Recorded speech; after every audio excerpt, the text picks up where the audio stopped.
ఒక రాత్రి గ్రామం మొత్తం నల్లటి మబ్బులతో కప్పుకుపోయింది.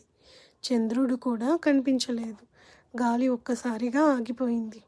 అదే సమయంలో ఎవరో నల్లని రూపం ఆలయం ద్వారం దగ్గర నిలబడింది. ఆమె కళ్ళల్లో ఎర్ర అగ్ని, చేతిలో అద్దం. అద్దంలో ఆత్మలు కనిపించాయట. ఆమె ఎవరు? ఎందుకు వచ్చింది? ఆమెపై కోపంతో శివుడు స్వయంగా ప్రత్యక్షమైనాడా? తెలుసుకుందాం ఈ కథలో. వేటూరి గ్రామం మళ్ళీ ఒక రాత్రి నిద్రలోకి వెళ్తోంది.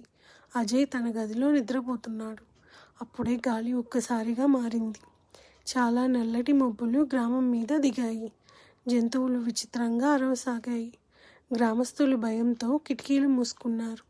అజయ్ కళ్ళు తెరిచాడు. తనకు అదే శివాలయ దిశలో ఏదో ఆకర్షణ, ఏదో పిలుపు వినిపించింది. ఇది ఆ రాత్రి లాంటిది, ఏదో జరగబోతుంది అని అతని మనసు చెప్పింది. అజయ్ జాగ్రత్తగా బయటికి నిలిచాడు. ఆలయం దగ్గరికి వెళ్ళగానే అతను చూశాడు, ఒక నీలి అగ్ని ఆకాశం నుంచి కింద పడుతూ ఆలయ ద్వారంపై నిలిచింది. ఆ అగ్ని మధ్యలో ఒక రూపం కనిపించింది. ఆమె కళ్ళు ఎర్రగా మెరిశాయి. జుట్టు గాల్లో ఎగిరింది. ఆమె చేతిలో ఒక పురాతన అద్దం ఉంది. అద్దంలో రోజువారీ ప్రపంచం కాదు, చీకట్లో విలవిల్లాడుతున్న ఆత్మలు. అజయ్ భయపడ్డాడు. కానీ ఆమె శబ్దం గట్టిగా వినిపించింది. ఈ దేవాలయం శక్తి చివరకు నాకు దొరికింది అని. ఈ అద్దంతో నేను మహాశక్తిని తెచ్చుకుంటా అని. అజయ్ దాచి చూస్తూ అన్నాడు, అది శివుడి దేవాలయం, ఎవరూ దాన్ని చేరుకోవడానికి వీలు లేదు అని. ఆమె జోరుగా నవ్వింది. శివుడా, ఈ రాత్రి నేను ఎక్కువ శక్తివంతురాలిని అని. ఆమె అద్దాన్ని దేవాలయం వైపు తిప్పింది. దేవాలయం గోడల మీద నల్లని నీడలు కదలసాగాయి. అప్పుడు గంటా శబ్దం మళ్ళీ మార్మోగింది. ఆ శబ్దంతో ఒక ప్రకాశం ఆకాశం నుంచి కింద పడింది. అక్కడ మహాదేవుడు ప్రత్యక్షమయ్యాడు. నెత్తిపై చంద్రుడు, జటల్లో గంగ, కంఠంలో నీలికళ, కన్నుల్లో శాంతి, కానీ లోతులో రౌద్రం. మంత్రగత్తె వెనుకబడసాగింది. నువ్వు ఎందుకు వస్తున్నావు? ఇది నా రాత్రి అని.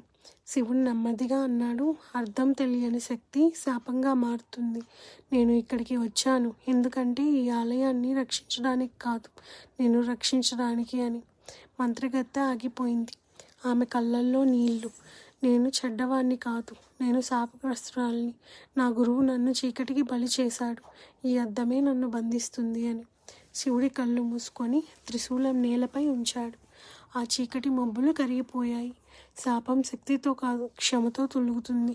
శివుడు ఆమెను చూస్తూ అన్నాడు, అద్దాన్ని పగలగొట్టు, నువ్వు స్వేచ్ఛగా వెళ్ళిపో అని.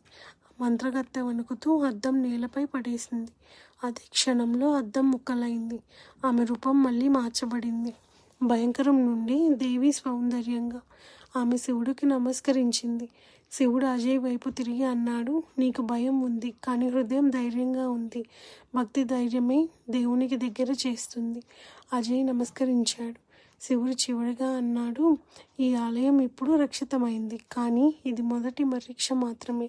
ముందు ఇంకా పెద్ద రహస్యం దాగి ఉంది అని చెప్పి మాయమయ్యాడు. శివుడు కోపించే దేవుడు కాదు, చీకటిలో ఉన్నవారికి వెలుగు చూపించే గురువు. వేటూరులో జరిగిన ఈ సంఘటన గ్రామానికి కొత్త ఆశను తెచ్చింది.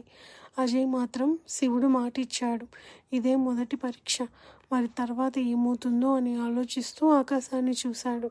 కానీ ఒకరోజు దేవాలయం గర్భగుడిలోని శివలింగంపై కనిపించిన చీకటి పగుళ్ళు ఎంతో ప్రమాదానికి సంకేతము.